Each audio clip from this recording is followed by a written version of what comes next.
Have you ever heard of Bebo Russell? No idea. No. Is that a fictitious person? They call him the Sky Thief. So Bebo worked baggage handling at an airport. Oh, I remember this guy, the Sky King. He played some video game simulators with planes, and occasionally he'd ask pilots, "What's that switch do?" or "What's this switch do?" One time they even caught him in the cockpit toggling around with the switches that he hadn't been told about before, and they reprimanded him. Well, turned out that Bebo was depressed, suicidal, like really kind of done with life. And so he stole a large passenger plane, took it out, and as they're like, "Hey, oh, you do not have clearance to move on the runway," or the blah, he just ignores them, takes it off perfectly, and then starts doing tricks in it that most experts say are beyond them and they would never attempt, especially not at those altitudes. This man has like a medium-sized passenger plane doing barrel rolls and loop-de-loops. There is a loop that he does where I'm gonna guess it looks like he's gonna crash. I'm like, oh, this is him dying, because he's like coming out of the loop and like he's losing so much altitude. He's right above the ground in this big plane, and he recovers it and takes it back up, and he's talking to them as like more calmly than I am right now. He's like, "Yeah, I think I'm gonna try to do a barrel roll, and if I make it through that, I think I'm just gonna put her down in that island over there. I really didn't think I'd make it this far, frankly." And he just sort of like gives his suicide letter right there. He's like, "There's gonna be a lot of family and friends that are gonna be disappointed in me. I'm real sorry, but I guess I'm just a guy with a few screws loose, and I'm just done." Yeah, here's apparently some quotes, like some conversations between them. They have the audio. Yeah, I've heard it. "Just flying around the plane. You seem comfortable with that?" Is the operator. "Oh, hell yeah, it's a blast. I've played video games before, so, I know what I'm doing a little bit." "Okay, and you can see all the terrain around you. You've got no issue with visibility or anything?" "Nah, everything's peachy clean. Just did a little circuit around Rainier. It's beautiful. I think I've got some gas to go check out the Olympics." "Damn it, Andrew, people's lives are at stake here." "Ah, Rich, don't say stuff like that." And that was another guy they're talking on the same thing. "I don't want to hurt no one. I just want you to whisper sweet nothings in my ear." They asked him, "Well, Rich, I already talked to him. Just like me, what we want to see is you not get hurt or get anyone else hurt. So if you want to try and land, that's the way to go." "Hey, I want the coordinates of that orca, the mama orca with the baby. I want to go see that guy."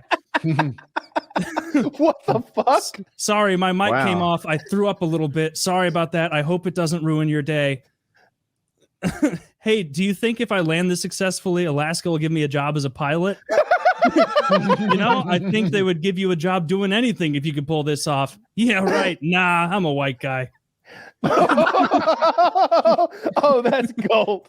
The middle one of, "Sorry, my mic came off. I threw up a little bit. I'm sorry about this. I hope it doesn't ruin your day." It's so funny. He just, from his quotes, he seemed like a guy that he just was having a blast flying around, wanting to have. No, you don't get it. He doesn't have any future. Like, that's his. No, I know. But he's having some fun there. He's having some fun on his way out, is what he was trying to do. I wish we could show like the footage of him flying the plane, because it legitimately doesn't look real. Like what he's doing in that plane. He's doing like stunts in a passenger plane for the fun of it. And he's I had seen like this old footage of, I don't know, one of the big Boeing planes doing those maneuvers in Nevada, like when they were proving them. And it was a test pilot with a parachute, and he was at like high altitude doing these maneuvers. This kid has never been in a plane before, and he's doing them over a lake. Like the public is out watching. It's absurd. He's apparently he said he wanted to do it over the lake so that if he fucked up, no one would get hurt other than him. Eventually he put it down on a little when I say put it down, he fucking crashed it nose first as fast as he could into the ground in an unpopulated area.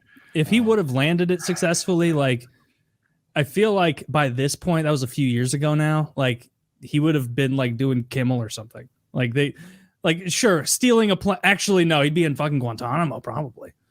He'd either be doing Kimmel if people thought it was funny and it was like a popular thing to meme on it, or if it was like, this guy's a domestic terrorist, then he'd be in. If he got to be on TV in court, if they had like his court thing on TV, he would win over like everybody based on his personality there, right? Because he's very endearing. He seems funny. He's all those shucks, sweet nothings, that kind of. language. I heard his voice. He's so chill. It's I feel for him. Like, he's Of clearly course. in pain. He committed it's sad. suicide. He didn't want to hurt anyone else. He did Mhm. steal some pretty expensive equipment, but Good for him. but Just yeah, I fucking don't know. American on the way out. yeah, I don't really like the airlines myself. Yeah, Delta's the best. I don't care what anybody says. Like Delta. I think I I'm thought biased. you'd say Virgin. I thought you were. Well, Virgin. you're a Georgia guy, so of I've course only been Delta's able for to you. fly. Right. So Virgin doesn't fly flights out of Atlanta, seemingly. Mhm. I don't know. They've rarely been an option in the past. I've only had one Virgin flight. That was really chill. Now that I think about it, that they had this like purplish, pink lighting in first class, and it was a nighttime flight from like Seattle down to LA or something. Like it's only like a 2.5 hour flight, but it was super chill. And I just remember Kitty and I are up in first class, and I'm in the window, and their first class is pretty nice. The seats recline, and then you still have like it's like you're in a recliner, and then you could get out of the recliner and stand and look back at the leg thing kicked up. There's still enough room to stand there. And this little Asian lady snuck up out of coach and like walks into that space. Like she's between us and the people in front of us. Like we're reclined. We're like curled up in blankets, like in our first class seats. It's nighttime. And she's like poking Kitty, hey, like waking her up and asking her how much the tickets up here cost. How much your tickets cost? It's like, I refuse to help. I refuse to help or translate because Kitty wakes up and she's like, well, what's it all about? Oh, what is it want? Oh. what does it want? My And then precious. finally the flight attendant showed up and shooed that little lady back to where she belonged in the back. Yeah. I like it when the flight attendants do that because it makes me feel special. I think this is Freudenberg. Like when you take pleasure from other people's pain. I may have that word messed up.